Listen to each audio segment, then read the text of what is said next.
a empresa deve, por exemplo, o conselho, deve criar algum tipo de política para começar a utilizar a IA? Ou seja, a questão da confidencialidade, a questão do que tipo de dados você coloca lá dentro. A empresa deveria ter uma política ou a empresa deveria descentralizar? Ou seja, as áreas usam IA como quiserem, da forma que quiserem. Porque tem diferentes visões, né? Tem empresas que estão super preocupadas com a questão da segurança das informações e tem empresas que estão já pivotando isso, deixando as áreas começarem a usar para um pouco sentir, fazer parte desse exercício. O que você acredita como modelo desse desenvolvimento cultural que o Léo trouxe aqui? Bom, boa pergunta. Tem que ver específico para cada empresa, né? Porque é complicado, né? Se chegar numa empresa que nunca teve regras, aí você vai falar uma regra agora desse jeito. Porque as pessoas já estão usando. Então, quando a gente fala que o Léo B falou de cultura, né? As pessoas já escutaram, né? Dependendo, não sei, aqui. Quem usa o ChatGPT aqui já? Né? Pago ou não pago? Pago. Entendeu? Então, que nem a gente fala, a cultura começa comigo. Começa, né? Se o CEO não usa, é complicado. Né? Mas eu acho que tem sempre essa oportunidade, né? De como é que começa. E o que começa, tem que, teoricamente, né? Quando você fala de cultura, o que é cultura? Como é que a cultura se forma? Pela liderança, pelo exemplo da liderança. Então tem que ser coerente, né? Com o que o CEO faz, né? E com o que o conselho faz. Então, acho que é bem importante o papel do conselho para ajudar o CEO a acolher ele, porque às vezes é difícil. Porque eu vou confessar um negócio aqui. Por que a gente criou? Por que a gente surgiu o AI Brasil? Porque era muita... Ele que está mais dentro, eu também estou dentro, mas eu via que... mas é muito tecnês. E o cara lá na ponta já está usando. Né? E ele vai saber, mas eu uso aqui, mas a minha empresa não usa. Mas o que traz de negócio? O que traz de negócio? Né? Como é que faz isso? Né? Porque o legal, que por isso que a gente vê isso como uma grande oportunidade, é que todo mundo está falando disso. E é acessível. Isso aí vocês fazem, vocês usam ali o ChatGPT, você fala assim, uau! Ele faz um resumo de um texto. Mas aquilo ali é maravilhoso. Um cara que não sabe nem ler e escrever vai poder ter uma vivência de uma racionalidade superior, porque vai poder medir 3 dicas de como é que eu faço essa cozinha, essa receita melhor. Aí ela vai falar para você. Então, voltando ao assunto, se é centralizada ou se é distribuída, vai depender do tamanho da empresa, né? Porque as pessoas já estão usando. Então, a primeira dica é falar, olha, dados, né? Não vai botar uma planilha Excel no ChatGPT, no que você contratou, porque ali é complicado, você não sabe para onde que vai aquilo. Então tem que ter, primeiro passo é a conscientização. Olha, isso é uma ferramenta poderosa que vai ajudar a gente a ser melhor, melhorar a produtividade. E nós, como seres humanos, como profissionais, vamos poder ser melhores. Porque eu acho que tem um grande desafio de que começa a botar medo. Não usa. Ai, é perigoso. Tal. O que acontece? Quanto mais medo você... que nem criança. Não faz isso, o que ela vai fazer? Vai fazer. Entendeu? Então, tem que ter essa sensibilidade humana, porque o ser humano ele é perfeito. Você tem que saber lidar. Então, começar lá com o CEO, como é que ele faz, centralizar, distribuído, né? Mas tem que dar um exemplo, né? Não adianta a gente querer fazer alguma coisa, botar uma regra, agora você não faz. Porque se o cara vai na Rádio Peão, porque cultura é Rádio Peão. Onde que a cultura acontece? Na Rádio Peão. E na Copa? Mas aí a Rádio Peão. Porque ele fala assim, ó, você está usando isso? Olha que legal, eu botei lá. Estou usando. Você não vai bloquear o cara tem o celular dele e todo mundo, eu acredito que todo mundo quer fazer o melhor, né? E as pessoas querem usar porque, eu posso crescer na minha carreira. As pessoas não vão querer fazer coisa errada. A gente só tem que falar, é importante dar um primeiro banho de loja, olha que legal que a gente pode fazer, contratar, né? Só para acabar aqui, ontem a gente estava numa reunião e tem uma pessoa de um conselho de uma grande empresa de pagamentos. E ele falou, eu estava assim, eu peguei um coach para mim. E aí, para minha família, pegou um coach de AI, primeiro para usar dentro da família dele. Então a gente volta nessa coisa da cultura. A cultura começa comigo, né? Ele botou para a família, né? Aí você vai nesses layers, como é que você faz funcionar. Julião, Está sobre. Né? Não queria botar governança top-down, porque você fala assim, a primeira vez que você põe alguma coisa formal, você está comunicando que é uma coisa ruim. Não estou dizendo que não tem que ter a coisa formal. Mas a primeira coisa que você tem que fazer é falar, pessoal, vamos conversar. Não tem uma coisa de inteligência artificial? Vulnerabilidade. Vamos conversar sobre isso? Se o cara não sabe, é uma grande oportunidade para ele chegar com o time dele e falar, meu, tá difícil esse tema, hein? Traz aqui para a gente conversar. Vulnerabilidade. É o primeiro passo para você gerar conexão e confiança. Então, por isso que a gente acredita nessa cultura, nessa transformação que aí vai trazer. Porque ela é inevitável. Ela está vindo. Aí você não pode falar, não, vai matar os empregos. Não, vai ter uma completamente diferente. Então, tem as narrativas fortes, né, que vêm, e a gente só tem que meio que fazer desse limão uma limonada. E conversar. E vamos fazer passo a passo. Então, agora eu vou fazer uma governança aqui, papá. A gente falou sobre isso. Aí A governança corporativa também é uma expressão que assusta. Isso! Mas na hora que você começa a educar, explicar, de forma simples. Isso! Ó, que nem eu perguntei aqui, faz uma roda de conversa. Olha, que conversar com as pessoas, uma coisa que eu aprendi na minha vida, é quando você confia na pessoa, ela se torna cativa aquilo, né? Você dá liberdade para ela e é tão legal que ela fala assim, ele confiou em mim. E aí as pessoas ficam assim você acolhe a pessoa, ela fica leal a você e esse primeiro processo é dessa vulnerabilidade. Quantas vezes a gente trabalha com fraude, né?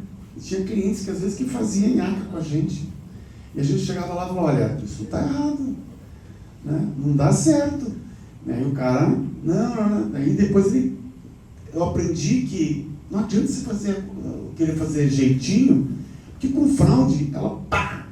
Ou a gente resolve e conversa, e quando eu falo de fraude, no sentido, tem uma coisa que está incomodando a gente, que é um pouquinho, né? O que é fraude? Quando eu falo fraude, essa coisa que dá um desconforto, né? Que é uma crise, qualquer coisa. Então você não dá para falar, não é para mim.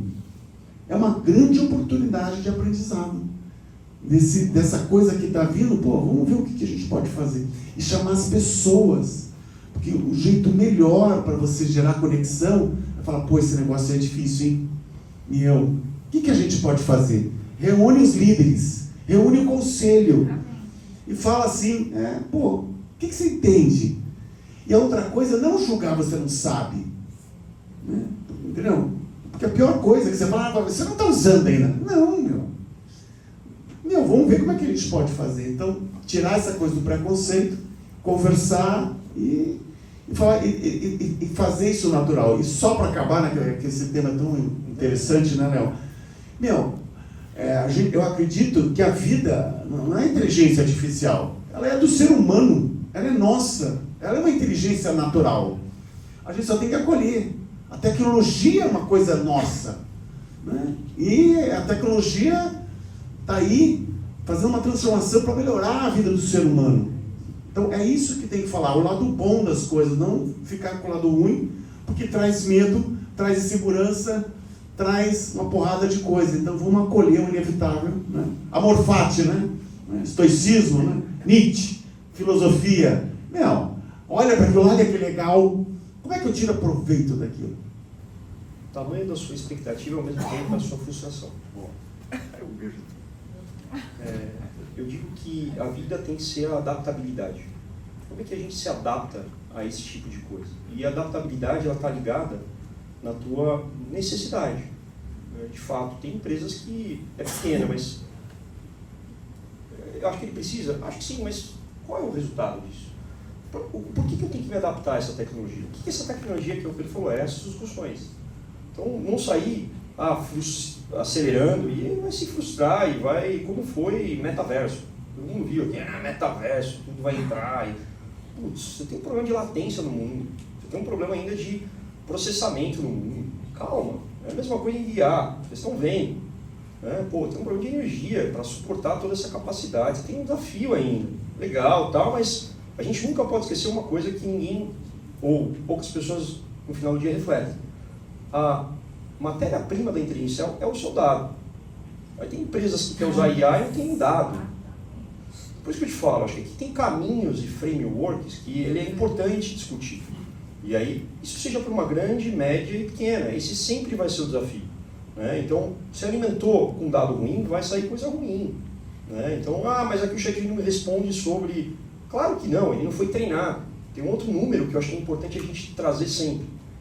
85% dos dados não estão em data centers, não estão centralizados ainda. Eles estão no que a gente chama de borda, estão em edge. Né? Como é que você vai trazer esse dado para alimentar essas bibliotecas, treinar essas capacidades para atender a tua necessidade?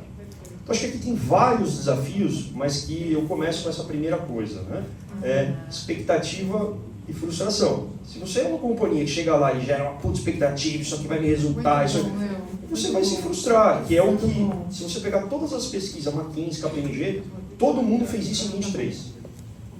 8% gerou valor. 8% colocou que entendeu que gerou valor. Muito bom. Então, isso eu acho que reflete muito. Às vezes essa corrida, e o brasileiro é muito assim, né? O brasileiro é muito assim. Eu acabei de voltar dos Estados Unidos, estava em Nova York discutindo sobre AI. Assim, lá não tem muito esse negócio que eu vejo aqui. Calma, os caras entenderam, maturidade, sabe? Como é que eu estou adaptando o meu business? Ele é estratégico, sim, ele faz parte da minha agenda estratégica, sim, mas aqui eu tenho que estruturar um plano para isso. Eu tenho dado, eu tenho, né, para que eu quero extrair valor, eu vou girar um novo produto, qual que é a minha usabilidade, qual é o meu ROI esperado. Então acho que tem E a dor também. Desbloqueia o telefone, abra a câmera e tenta pegar esse QR Code aqui. O que é a ideia desse QR Code? Ele vai para a capa do site da EA Brasil, e ali você vai entrar numa primeira, numa segunda, uma terceira, uma quarta comunidade. Nós já somos 7.000, então a gente teve que subdividir em verticais. Eu tenho uma vertical que é tech, uma que é finanças, uma que é varejo, outra que é marketing, jurídico, etc. E vocês vão escolhendo ao longo do tempo, vocês vão entrar por uma e depois eu passo mensagem das outras e se juntar com quem está conversando o assunto de hoje. Se algo aconteceu de madrugada na China, já tem uma mensagem, um reporte que vai cair dentro desses grupos. Alguns grupos falam um pouquinho mais, vocês podem deixar arquivado e ler quando der. Outros são bem super objetivos, como o grupo Business, o grupo Startups. E tem até um último grupo que é o que a gente chama de EA Brasil Boteco. Esse não tem regras, não tem que seguir nada, pode mandar meme de tecnologia. E a turma que é jovem, que é quem nos ensina tecnologia, está por lá e eles gostam de conversar muito no WhatsApp. Mas a gente pode arquivar se a gente quiser também. Trocando em miúdos, essa é a mensagem principal, até para a gente não apertar o tempo de vocês. O Pedro e o Léo contaram um pouco da ideia de desmistificar o uso da IA, e a gente fez isso como uma necessidade própria. A gente montou tudo isso que a gente queria aprender e usar nos nossos negócios. Se tornou tão grande, por ser agnóstico, todo mundo juntou, a gente se tornou o maior hub do Brasil da conversa de IA para aplicação, camada de aplicação de usuário, tá? Que se separa muito da outra parte que é muito tecnológica.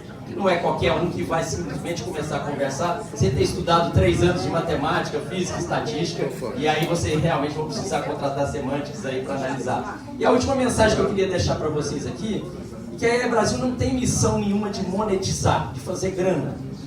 Não é lá que a gente vai tirar o sustento que paga nossos boletos, tá? Mas ela precisa se sustentar para executar todos os seus projetos. Para a gente estar aqui, para comprar uma camiseta. E aí tem o Jairo que está aqui, ele é a pessoa que cuida dessa parte de negócio. Qual que é a devolutiva? 12 empresas se tornam mantenedoras do nosso projeto de 2025, que é lotar o estádio. Já que é uma questão cultural, nós vamos juntar o evento de vocês, as verticais de vocês, mostrar os cases desde a pessoa, desde uma criança, que inspire os outros, para que o medo vá embora, para que seja um fato mundial, para que vá para o Guinness, a gente tem que colocar 50.000 pessoas no estádio. E vamos ter 12 mantenedores que a gente vai carregar ao longo do ano. E aí a gente faz em company, treinamentos, ajuda a mostrar quem são as pessoas que ele pode fazer o processo seletivo, faz matchmaking, eventos de mastermind, lá na casa do Pedrão, tomando vinho, conversando.